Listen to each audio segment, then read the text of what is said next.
Kamakailan lang, isang eksena sa isang teleserye ang nagdulot ng matinding kilig sa mga tagahanga.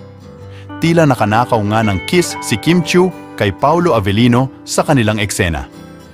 Sa nasabing scene, kunwari ay lasing sila, ngunit sa likod ng kamera, isang nakakakilig na moment ang nahuli ng video. Sa behind-the-scenes na footage, makikitang dahan-dahang lumapit si Kim at hinalikan sa pisngi si Paolo.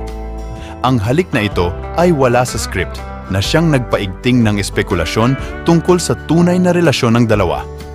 Agad na nag-viral ang video at naging usap-usapan ng mga netizens at fans.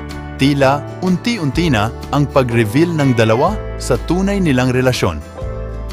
Ang biglaang halik na ito ay tila nagbigay ng bagong kulay sa kanilang off-screen partnership.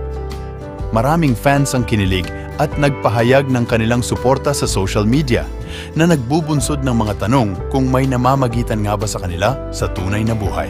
Sa ngayon, wala pang kumpirmasyon mula kina Kim Chiu at Paolo Avellino tungkol sa kanilang tunay na relasyon.